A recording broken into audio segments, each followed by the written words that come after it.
motor sahədə hərəkətlilik var. Biz birinci götürəcək imitasiya. Yadınızda saxlayın, imitasiya nədir? Müəllimlər, imitasiya kopyalamaq deməkdir. Bax, kimsə kopyalayırsınızsa, kiminsə etdiyini təkrar edirsinizsə, deməli, nə götürmüş olacaq? İmitasiya götürmüş olacaq. Elə deyilmi? Yəni, psixomotor sahədə birinci nə gəlir? İmitasiya. İmitasiya nədir müəllimlər? Kopyalama.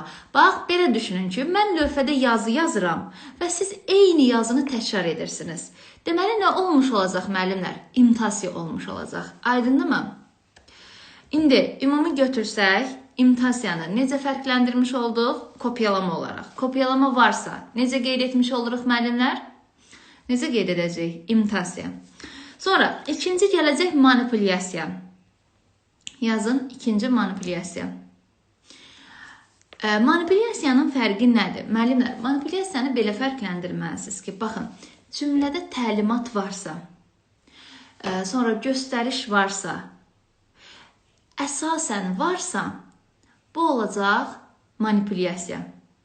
Deməli, bir daha deyirəm, cümlədə göstəriş varsa, əsasən varsa, təlimat varsa, burada nə olmuş olur müəllimlər? Təlimat göstərir, manipulyasiya. Bax, məsələn, deyir ki, müəllimin təlimatına əsasən tapşırığı yerinə yetirdilər. Deməli, burada nə olacaq müəllimlər? Təlimat var. Nə götürmüş olacaqsınız? Manipulyasiya, bəli. Amma imitasiya ilə manipulyasiyanı necə fərqləndirmiş olduq? Manipulyasiyada deyirik ki, təlimat verirsən, yəni özün etmirsən. Kiməsə təlimat verirsən, başqa biri edir. Amma imitasiyada necə qeyd etmiş olduq müəllimlər? İmitasiyada dedik ki, kopyalamadır.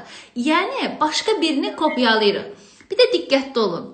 Edilən hərəkət, yəni kopyaladığınız hərəkət səhvdə ola bilər, düz də ola bilər. Bax, deyək ki, Elmira, uşaqlara nəyisə göstərirsən və yaxud da mərziyə. Deyək, şagirdlərə nəyisə göstərirsiniz. İdman hərəkətləri. O idman hərəkətlərini siz səhv etsəniz, uşaqlar, yəni şagirdlər sizin etdiyiniz eyni hərəkətləri təkrarlasa, nə götürmüş olacaq? Yenə imitasiya. Yəni, imitasiyada şərt deyil ki, ancaq düz olanı kopyalayır. Elə bir şey yoxdur. Səhv də ola bilər, düz də ola bilər. Aydındır müəllimlər? Qarşılıqlı olmaz ki, deməli, manipulyasiyada başqasına etdiririk, təlimat veririk. İmitasiyada özümüz edirik. Aydındır əsas fərq? Əla, afərin sizə. İndi keçək növbəti hissəyə.